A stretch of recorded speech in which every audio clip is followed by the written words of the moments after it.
सभी किसान साथियों एवं बुजुर्गों को हमारा नमस्कार।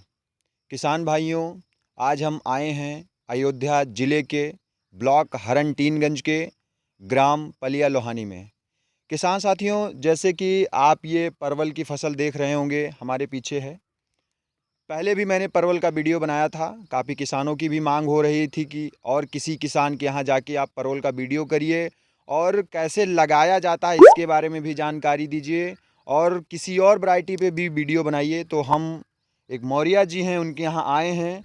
आज हम इनसे विस्तृत जानकारी लेंगे कि परवल की खेती कैसे की जाती है, कौन सा पौधा लगाना चाहिए, कौन सी खाद पड़ेगी, जैविक का प्रयोग करते हैं या यूरिया डाई का प्रयोग करते हैं, क्या फ़ायदे हैं, क्या नुकसान हैं और कितनी लागत आएगी, इसके बारे में आज हम मौर्या जी से जानकारी लेंगे। किसान साथियों, अगर आपने अभी तक मेरा यूट्यूब चैनल सब्सक्राइब नहीं किया है तो मेरे यूट्यूब चैनल को सब्सक्राइब कर लीजिए। किसान साथियों, तो आइए वीडियो को शुरू करते हैं। किसान साथियों, ये मौर्या जी भाई साहब हैं। अब हम इनसे संपूर्ण जानकारी परवल की लेंगे और आप तक पहुंचा रहे हैं। किसान साथियों, वीडियो को शुरू करने से पहले हम इनका एक छोटा सा परिचय जान लेते हैं। नमस्कार सर, हमारे यूट्यूब चैनल में आपका बहुत बहुत स्वागत है। जो सामने से किसान भाई आपको देखेंगे उनको आप अपना एक छोटा सा परिचय दीजिए। जी सर, सभी किसान भाइयों को हमारी ओर से नमस्ते। जी, तो ये अपने बारे में थोड़ा बताइए, आपका जी, जी। गांव जी, वगैरह जी ये सर, सारी जी, जी, चीज़ें। जी। जी हमारा नाम ध्रुव मौर्य है जी और मैं गाँव पलिया लोहानी, पोस्ट हरनटीनगंज, जिला अयोध्या का रहने वाला हूँ। जी तो परवल के बारे में आपको थोड़ी-सी जानकारी शुरुआत में देना चाहेंगे। जी परवल एक नकदी फसल है जी। और इसमें कोई बहुत ज़्यादा रिस्क नहीं है। हम्म। बरसात हो रही है तब भी जी और नहीं भी हो रही है तब भी। जी। जी सर। जैसे कि ये परवल की फसल है, जी, हम देख रहे हैं कि काफ़ी बेहतरीन फसल है। हम अपने छायाकार जी से रिक्वेस्ट करेंगे, पूरा इधर घुमा के दिखा देंगे कैमरा। जी, तो जो ये आपकी फसल जो है ये परवल की, जी। ये कब से आप परवल कर रहे हैं? कितने साल हो गया परवल में आपको आए हुए? जी सर, लगभग जो है 5 साल हो गए खेती करते हुए परवल की। जी। जी, जब आप परवल की खेती करने का आपने विचार बनाया, जब भी ये फसल जिसमें हम खड़े हैं, जी, सबसे पहले आपने खेत में क्या किया? पहले खेत में आपने क्या बोया था, फिर क्या किया, जी। इसके बारे में बताइएगा। सभी किसान भाइयों से ये कहना चाहेंगे कि जैसे कि ये इसकी जो लगाया जाता है ये अक्टूबर में जी इसके पेड़ रोपित किए जाते हैं। जी तो लगाने से जैसे पहले हम आपको ये बताना चाहेंगे जिस खेत में आप खड़े हुए हैं इसमें हमने टमाटर लगाया था जी और उसी टमाटर में मैंने इसकी रोपाई कर दिया था। जी और टमाटर लगाने के बाद में फिर इसको रोपाई कर दिया, फिर ठंडी की सीज़न आ गई थी तो जी। इसकी टमाटर लगाया था आपने, इसकी जुताई वगैरह कैसे क्या की जाती है वो बताइएगा जी, थोड़ा। जी, कितने बांक क्या करवाना चाहिए, जी। कौन सी खाद डालेंगे, ये भी बताइए पहले। जैसे कि सबसे पहले कल्टीवेटर से कर लिया जाए, अभी रूटावेटर आ गया है तो उससे बढ़िया से अपना खेत बना लिया जाए। जी इसके बाद में उसमें जो है तकरीबन 1 एकड़ अर्थात हमारे यहाँ जो बीघा होता है, जी 4 बीघे का 1 एकड़ होता है। जी। तो ये हमारा खेत 1 बीघा है, तो हम इसमें तकरीबन 1 ट्रॉली खाद जो है देसी गोबर की सड़ी हुई मैंने डाला था। 1 बीघे में जो है 1 ट्राली खाद आपने डाला हाँ था। जी, जी सर, जी जी जी। बिल्कुल। तो इसके बाद में हमने पे अपना ये तैयार कर लिया था खेत, इसके बाद में मैंने इसके पौध तैयार करने के बाद में इसके मैंने रोपाई कर दिया था। पौध जो आपने ये खरीदा था, ये पौध कहाँ से खरीदा था? और ये जो आपने पौध लगाया है, जी, ये पौध से पौध की क्या दूरी है, ये जी। बताइएगा थोड़ा सा। ये सर जो वैरायटी है ये नारायण देव कुमारगंज यूनिवर्सिटी की वैरायटी है। जी तो वहाँ से हमने इसे लाया थे, तो इसके बाद में जो इसकी दूरी है 2 मीटर लाइन से लाइन की दूरी है जी और 2 ही मीटर मैंने पौध से पौध की दूरी रखा है। क्योंकि अगर आप किसान भाइयों को बताना चाहेंगे, जी यदि वो पौध समान दूरी से रहेगा तो जी फलत अच्छी आएगी, जैसे ज़्यादा सघन हो जाएगा जी तो फलत डाउन हो जाती है। जी। जी, जैसे कि जब यहाँ पे आप लेके आए पौधा, उसके बाद आपने गड्ढा खोदा होगा। गड्ढा जी, खोदने के बाद उसमें मतलब किस चीज़ से आप गड्ढा खोदे और जी। गड्ढे की गहराई क्या होती है, वो हमें थोड़ा-सा बताइएगा? सर सिंपल होता है, उसमें कोई मतलब वो नहीं है, अभी बहुत सारे हमारे यहाँ यंत्र आ गए हैं, जी। जैसे कि एक गिरमिट होती है, जैसे जो गाँव देहात में आप यूज़ कर रहे हैं। हुँ। अपना उससे गड्ढा खोदने का काम होता है, आप उससे गड्ढा खोद सकते हैं। आप खुरपा जो हमारे यहाँ खुरपी या खुरपा होता है, आप उससे भी खोद सकते हैं। जी, गड्ढे की गहराई क्या होनी चाहिए? गड्ढे की गहराई लमसम 1 फुट होनी चाहिए। जी। जैसे बहुत सारे किसान भाई उसमें गोबर की खाद डालते हैं, हम उनसे रिक्वेस्ट करेंगे शुरुआत में गोबर की खाद ना डालें। जी। क्योंकि उस समय पौधे मतलब लगाने की अवस्था में होती है तो दीमक या अन्य सारे कीट आने लगते हैं। जी। तो हम चाहते हैं कि मतलब शुरुआत में ऐसे ही लगाया जाए तो जब पौधा। गड्ढा खोदा जाएगा तो उसमें किसी खाद का प्रयोग किया जाएगा जी या सर नहीं नहीं, किया जी जाएगा? सर नहीं। कोई जैसे जी कि नहीं। कोई कीटनाशक या ऐसी कुछ दवाओं का प्रयोग उसमें नहीं, कुछ नहीं किया जाएगा? उस समय कोई आवश्यकता नहीं है करने के लिए। जी। अगर जैसे आपके खेत में दीमक की ज़्यादा समस्या हो, हुँ। तो आप जो है अगर रासायनिक विधि से कर रहे हैं तो क्लोरीपाइरीफास या साइपरमेथ्रिन या जो भी उस समय नॉर्मल कीटनाशक उसमें डाल सकते हैं। जी। अगर आप जैविक तरह से कर रहे हैं तो आप बेवेरिया बेसियाना का प्रयोग कर सकते हैं। जी। जब ये गड्ढा आप खुदाई करेंगे तुरंत पौधे को टीपी ट्रांसप्लांट कर देंगे उसमें या कुछ दिन गड्ढे को खोद के छोड़ना पड़ता है? नहीं, ऐसी कोई आवश्यकता नहीं है। आप शाम के समय गड्ढे खोदिए और उसको पौधे रोपित कीजिए और पानी का प्रयोग उस समय थोड़ा कम कीजिए, जिससे ज़्यादा कीचड़ हो जाएगा तो पौधा सड़ने की दिक्कत रहती जी। है। हम आपसे रिक्वेस्ट करेंगे कि इसमें से एक पौधा तोड़ के जी। और बताइए कि जो है ये कैसे जो है ये पौधे का क्या सीक्वेंस होता है लगाने का, जी। ये हमें थोड़ा-सा किसान भाई जो सामने देखें क्योंकि उनको पता नहीं होता है लगाने का तरीका जैसे कैसे लगाया जाए। तकरीबन 60 से 70 सेंटीमीटर या लमसम 1 मीटर का हमारा पौधा होना चाहिए। जी। पौधा स्वस्थ होना चाहिए और उसकी पत्तियों को हमें तोड़ देना चाहिए जी। और पत्तियों को तोड़ देने के बाद में हमें इसे अंग्रेजी के 8 आकार का बना लेना चाहिए। जी। अब आप जो है इसको इस तरह से लगा करके यहाँ बीच में मिट्टी रख सकते हैं और जी। चाहें तो आप इसको इस तरह से लगा करके इसका ऊपर वाला सिरा ऐसा रखना चाहिए। अच्छा ये जो पॉइंट होगा हाँ। ये केवल इतना जाएगा अंदर? हाँ, नहीं ऊपर जो है तकरीबन 5 सेंटीमीटर 2 सेंटीमीटर 3 सेंटीमीटर भी इतना ढक दीजिए, जी। इतना खुला रहे ताकि जी। नए कल्ले निकल सकें। इसमें से कल्ले कहाँ से निकलते हैं? एक पॉइंट बताइएगा थोड़ा-सा ये जो किसान भाई। गांठें हैं, जी। जो ये वाली गांठें हैं, इसे हम विज्ञान में पर्व कहते हैं, जी। पर्व संधियाँ कहते हैं। तो जी। यहाँ से हमें गांठें जो हैं मतलब निकल ये जो आते हैं। कल्ले जहाँ से निकलती है, ये जी। गांठें 2-4 जो हैं ऊपर होनी चाहिए जी, इसमें। जी, बिल्कुल सर। जी। जब ये पौधा आप ट्रांसप्लांट कर जी। देते हैं, जी। तो इसकी जब ग्रोथ शुरू होती है, जैसे आप कह रहे हैं अक्टूबर में ट्रांसप्लांट करते हैं। जी। जब इसकी ग्रोथ शुरू होती है, तो ठंड के मौसम में क्या समस्याएँ आती हैं पौधे में, ये बताइएगा ठंड थोड़ा-सा? की समस्या कोई नहीं होती है, जैसे कि अगर ज़्यादा कोहरा गिर रहा है, मौसम ज़्यादा ठंडा है, हुँ। पाले की समस्या है या ओले की समस्या है, तो लगाते समय हमें इसे पुआल से ढक देना चाहिए। पुआल से ढक देने पर फ़ायदा ये रहता है कि जैसे पौधा मरने नहीं पाता है जी। और इसके बाद में जैसे ही मतलब कोहरा ख़त्म हो जाए तो हमें तुरंत जो है पुआल हटा देना चाहिए। जी। इसमें कोई बीमारी जैसे लगा दिया, तो कोई बीमारी आई कि नहीं आई थी आपके पौधे में अभी तक?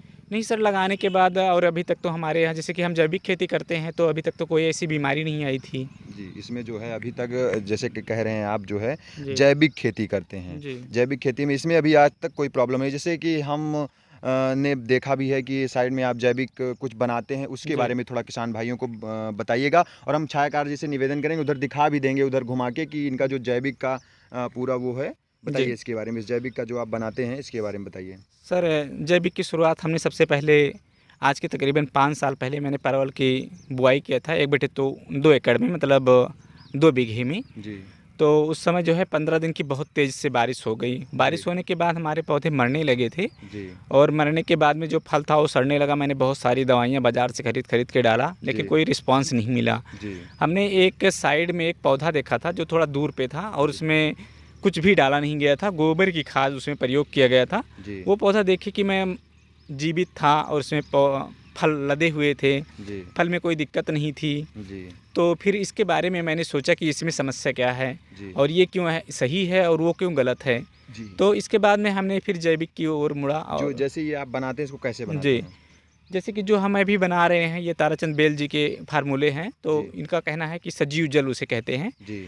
तो आप यूट्यूब पे जाके सजीव जल के बारे में जानकारी करेंगे तो मिल जाएगा। हम आपको बनाने की पद्धति बता देते हैं। जी। इसमें जैसे कि ये ड्रम है 200 लीटर का। जी। इसमें तकरीबन जो है 2 किलो गुड़ पड़ेगा, जी। 200 लीटर पानी रहेगा, जी। 1 लीटर छाछ रहेगी जी। और 10 से 15 किलो गोबर और 10 लीटर जो है गोमूत्र। मतलब गाय ऐसी होनी चाहिए जिसके डिल वगैरह हों, जैसे कि जर्सी या फिजिशियन ना हो। जी। देसी गाय। हाँ, देसी गाय होनी चाहिए। जी।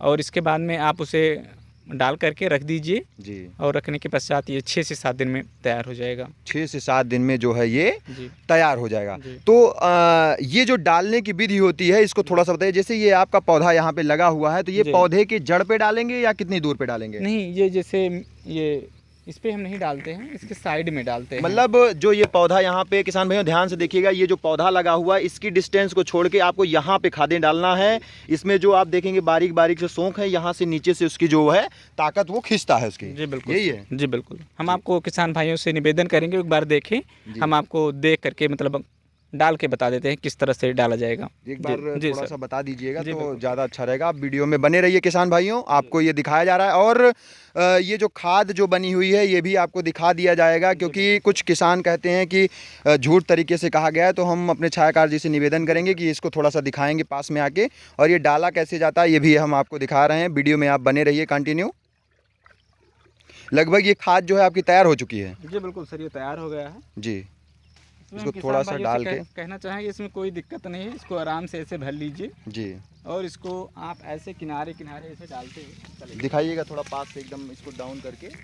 किसान साथियों आप ध्यान से देख सकते हैं कि इसको ऐसे ही डाल के जो है साइड में छोड़ देना होता है। अब इसका जो ये पानी है नीचे से रसाव बना के जो छेद होते हैं हल्का हल्का, वो नीचे से लेके जो है चला जाता है। इसकी पत्तियों में कोई प्रकोप नहीं होता है क्या?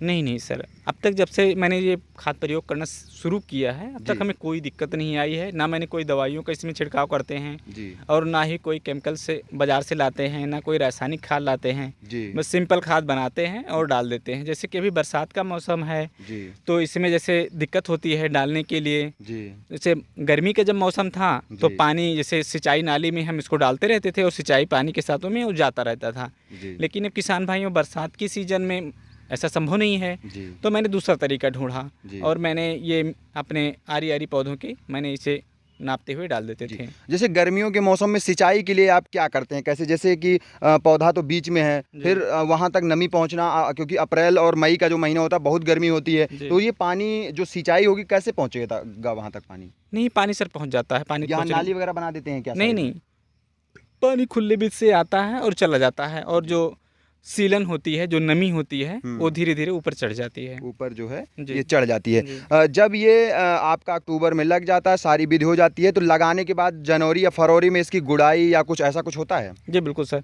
अगर आपकी पहली बार की फसल है, जी हमने अक्टूबर में लगाए हैं, जी। तो हम किसान भाइयों से ये कहना चाहेंगे कि अपने खेत को खाली मत करें, बल्कि उसमें आप सरसों, मटर, जो भी आप फसल लेना चाहें ले सकते हैं, जो कि जल्दी ख़त्म हो जाए, मतलब फरवरी तक ख़त्म हो जाए। जी फरवरी महीना जैसे ही लगेगा, फरवरी फर्स्ट या जनवरी लास्ट में जी आपको कुछ नहीं करना है, सिंपल से उसकी गुड़ाई कर देनी है। जी इसके बाद में पिंडी छोड़ करके पौध की किनारे किनारे 1 फुट छोड़ दिया जाए। जी इसके बाद में किनारे किनारे उसको तकरीबन जो है 1 फुट गहरा गड्ढा किया जाए और जी। उसमें जो है गोबर की सड़ी खाद जी 8 से 10 किलो। जी अगर आप रासायनिक खेती करते हैं तो उसमें 100 ग्राम DAP, जी 50 ग्राम यूरिया, 50 ग्राम पोटास जी। प्रति पौधा दे दिया जाए। जी अगर आप जैविक खेती करते हैं जी तो उसमें जो भी आपने जैविक खाद तैयार किया हो या नीम की खाद तैयार किया हो, जी आप वो प्रयोग कर सकते हैं। वो जो है हम जी प्रयोग कर सकते जी। हैं। जैसे कि जब ये आप निराई गुड़ाई करेंगे वहाँ पे, जी तो उसके गड्ढे के जहाँ पे पौधा है हमारा, उसके आसपास में वही खाद जो है जो आप बता रहे हैं निराई गुड़ाई करने के बाद डालनी होती है। जी बिल्कुल जी। सर। अब जी हम आते हैं, आपका ये जो झालर सेट आपने बनाया है, यहाँ पे जी। थोड़ा किसान भाइयों ध्यान दीजिएगा, ये झालर सेट है, जी। यहाँ पे एक 16 नंबर तार लगा हुआ है, नीचे आप देखेंगे एक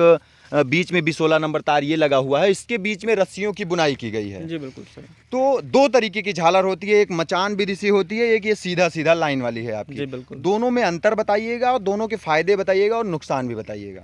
सर, मचान विधि में थोड़ा दिक्कत होती है, जैसे बरसात में गिरने की संभावना ज़्यादा रहती है जी या पानी बरसता है तो मतलब सीधे पानी नहीं आ पाता है। जी तोड़ाई में बहुत सारी दिक्कतें होती हैं, जैसे जो इस तरह से बूंद दिया जाता है। जी और जैसे ये खड़ी विधि है तो इसमें खड़ी विधि में कोई दिक्कत नहीं होती है, इस साइड भी खड़े होकर तोड़ सकते हैं, उस साइड भी दवाइयाँ छिड़कने में आराम होता है। मतलब हम जो है दोनों साइड जो है खड़े होके छिड़क सकते हैं, हाँ। और सब होगा इसमें, क्योंकि दो ही तार लगेंगे और जो जी। रस्सियों की बुनाई होगी जी। उसकी भी थोड़ा इसमें जो है। जी बिल्कुल, प्लास्टिक से बूंद दिया जाता है, कोई जी। दिक्कत नहीं होती है इसमें। जी और इसके बाद में तोड़ाई करने में बहुत आसानी रहती है, बहुत बढ़िया से तोड़ाई कर ली जाती है, इसमें फल जो है मतलब खोजना नहीं पड़ता है। जी जी। अब ये सारी बातें हो गई, तो अब ये फल कब देता है? अब अक्टूबर में आपने अगर लगाया तो ये फल जी। इसमें कब हार्वेस्टिंग शुरू हो जाएगी, और हार्वेस्टिंग इसकी जो है कितने महीने तक चलती है, ये बताइए। ये सर अक्टूबर में जैसे मैंने रोपित कर दिया था जी तो उस समय कल्ले निकलना शुरू हो गए थे, लेकिन जैसे ही मौसम ठंडा हुआ, कोहरा पड़ने लगा, जी तो वो उसी पे कल्ले रुक जाते हैं। इसके जी। बाद में वो पौधा सेम वैसे ही पड़ा रहेगा, उसमें कुछ भी मतलब प्रक्रिया आपको करने की ज़रूरत नहीं है। जी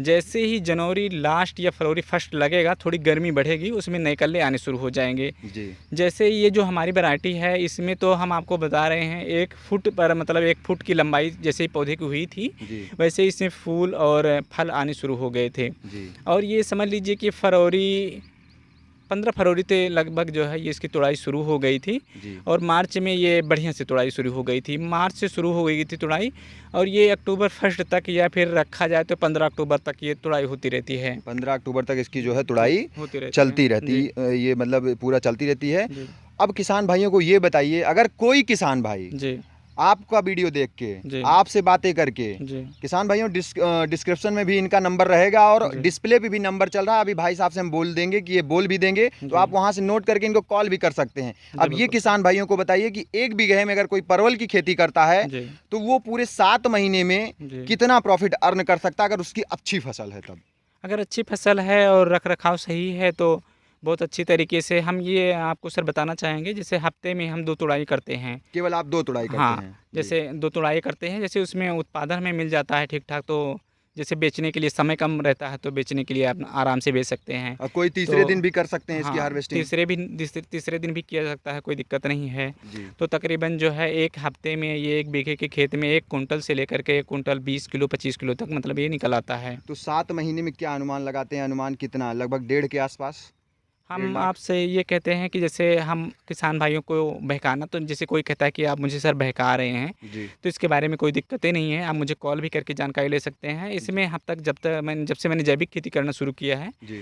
तो इसमें हम देख रहे हैं कि प्रति महीने 30,000 लमसम आ ही जाता है। 30,000 से अगर हम जी, काउंट कर लेते हैं, 30 जी, को 7 से मल्टीप्लाई कर ले कोई, जी, 1 बीघे में आप जी, बता रहे थे 1 बीघे से थोड़ा कम भी है ये जी, खेत। जी, जी, जी, जी। तो इसको कोई भी किसान भाई जो हैं वो परवल की खेती कर सकते हैं। अब जी, आते हैं पॉइंट पे कि ये पौधा मिलेगा कैसे? आप पौधा देते हैं किसान भाइयों को, जी। कैसे आपका क्या सिस्टम है वो भी बताइए किसान भाइयों को। सर हम पौधे मतलब देने के लिए और कोई भी किसान हमें कॉल करे कि हमारी फसल देख लीजिए, हमें जैविक खेती के बारे में थोड़ा बताइए, जी। हम सर पूरी जानकारी देते हैं इसके बारे में। जी, और ये पौधा जो आप देते हैं ये भी किसान भाइयों को बताइए, कितने रुपए मीटर देते हैं जी, ये भी बताइए। अगर कोई किसान आपके अकाउंट में पैसा ऑनलाइन ट्रांसफ़र करता है जी। तो आपको पौधे की बुकिंग करेंगे या नहीं करेंगे, ऐसा जी, बताइए बिल्कुल, किसान। बिल्कुल सर। ये ₹5 सर मीटर हम इसका पौधा देते हैं किसान भाइयों को जी।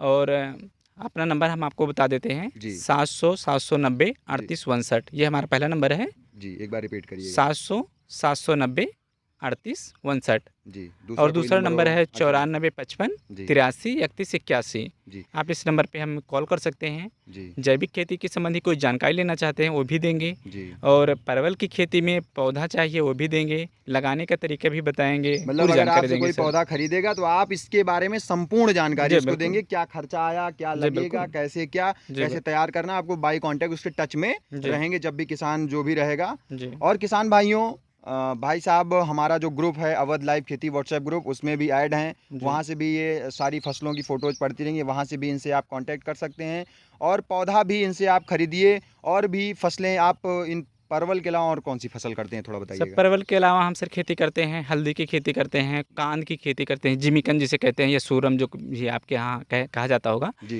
हमारे यहाँ सूरम या जिमीकंद या कांद ये तीनों कहा जाता है। जी।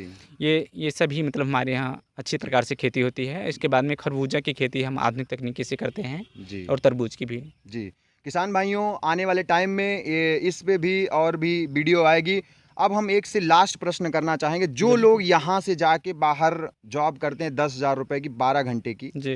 वो खेती से आके जुड़ें, उनके लिए अच्छा रहेगा या नहीं? ये अच्छा है खेती उनके लिए या वो जॉब अच्छी है, ये बताइएगा? हम सर ये कहेंगे कि जैसे भारत देश कृषि प्रधान देश है, तो जो हमें ये विरासत में मिली हुई है खेती, जी।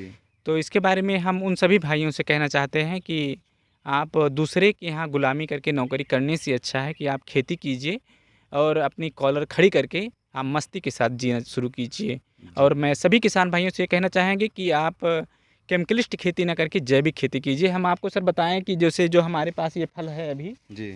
ये हमारा फल है, आप इसे थोड़ा तोड़ पास करके, से दिखाइएगा ये पौधा फल लाके। ये सर फल है, इसे आप जो है मैंने जैविक तरीके से इसकी मतलब तैयार किया है। मतलब जहर मुक्त खेती है। आप इसे कच्चा भी खा सकते हैं और इसका दिखाइएगा मतलब थोड़ा सा यहाँ स्वाद पे। जो है, उसका स्वाद आपको एकदम बेहतरीन लगेगा। जी। जी। उसमें कोई मतलब बुराइयां नहीं है, आप इसे कच्चे खा सकते हैं और इसका स्वाद बहुत बेहतरीन है। स्वाद जो है जी, बेहतरीन है और सब्जी गुणवत्ता भी भी जब है। बनेगी वो जी, स्वादिष्ट होगी जी, और लोगों को भी आप जहर मुक्त सब्जी खिलाएंगे, ये भी है। जी, बिल्कुल सर। जी। यही मैंने मतलब सोच करके जैविक शुरू किया है, क्योंकि आजकल कैंसर और बहुत सारी बीमारियां जो लाइलाज हैं बढ़ रही हैं बहुत तेज़ी के साथ में। जी। तो हम सभी किसान भाइयों से यही कहेंगे कि आप जैविक खेती की ओर मुड़े, पैदावार की सर हम आपको बताएं, मतलब जैविक खेती में इतना सारी पैदावार होती है कि लोग बाग सोचते रह जाएंगे। बस किसान भाइयों से हम यही कहना चाहेंगे कि वो मतलब ऊबे ना। जैसे बहुत सारे लोग कहते हैं कि मैंने भैया एक ड्रम बनाया था आपका कल्चर और मैंने छोड़ दिया, कुछ हुआ ही नहीं। तो हम उनसे ये कहेंगे कि आप दोबारा तिबारा 4 बार छोड़िए, क्योंकि आप रासायनिक खेती करते हैं तो क्या उसमें हाँ, जब खादें। हाँ उसका उसका उसका तो दबाव वो पहले से ही बना हुआ है। जब जी इसको डालेंगे, जब रेगुलर डालेंगे तभी जी कुछ चेंजेस आएगा। जी बिल्कुल सर। जी रेगुलर डालें और उससे मतलब ऊबे नहीं कि जी जैसे बहुत सारे लोग कहते हैं कि मैंने एक ड्रम डाल दिया, कुछ हुआ ही नहीं। जी तो हम उनसे ये कहना चाहेंगे, एक ड्रम डालने से कुछ नहीं होगा। जैसे आप डीएपी या यूरिया का नत्रजन का प्रयोग करते हैं तो एक बार डाल करके क्या पूरा साल आप निकाल देते हैं? नहीं निकाल पाते हैं। नहीं नहीं निकाल पाते हैं तो इसको भी लगातार आपको डालना पड़ेगा। जी और हमें ये मतलब थोड़ा से सब्र करना पड़ेगा कि जैसे हम आपको बता रहे हैं, इससे पहले जो हमने खेती किया था रासायनिक की, जी उससे इस खेती में हमें बहुत अच्छा है। जी और इसमें हमें कोई भी केमिकलिस्ट का प्रयोग नहीं करते हैं। जो भी लोग बाग कहते हैं कि भैया हमें एक बार आप इसे दिखा दीजिए, कैसे बताएं, कैसे लगाना है, कैसे डालना है। बहुत सिंपल है। आप सजीव जल बनाइए, जीवामृत बनाइए, एक देसी गाय रखिए और आराम से खेती कीजिए। जी कोई दिक्कतें नहीं है सर। जी किसान भाइयों, जैसा कि मौर्या जी ने आपको परवल के बारे में संपूर्ण जानकारी दी और खेती और भी चीज़ों पे जैसे खरबूजा हो गया, जिमीकंद हो गया, मिर्च हो गई, और भी खेती करते हैं। अगर आप लोग कमेंट करेंगे तो इनकी और भी खेत हैं, उस पे भी हम वीडियो करेंगे। परवल का पौधा आप इनसे खरीद सकते हैं। परवल की आपको संपूर्ण जानकारी देंगे। खेती में आपकी अगर कोई समस्या आती है, मिर्च हो गया, कोई भी फसल हो गई, उसकी भी आपको ये जानकारी देंगे। और ये संपूर्ण जैविक खेती करते हैं। आप इनका पूरा ये एरिया देख रहे होंगे परवल का, और काफ़ी बेहतरीन पौधा है। और पौधे में अभी मुझे किसी प्रकार की बीमारी नहीं दिख रही है। फ्रूटिंग भी काफ़ी अच्छी हो रही है, फल भी काफ़ी अच्छे हैं। बरसात की वजह से कहीं भी आप थोड़ा सा दिख रहा हो, क्योंकि हमारे तरफ जो हुई है बरसात काफ़ी मात्रा में हुई है, फिर भी इनका जो फल वगैरह है वो काफ़ी अच्छा है। किसान भाइयों, हम ऐसी ही वीडियो लेकर, ऐसे ही किसान के यहाँ जाके वीडियो लेके आते रहेंगे। किसान साथियों, मिलते हैं अगले वीडियो में। तब तक के लिए नमस्कार और धन्यवाद।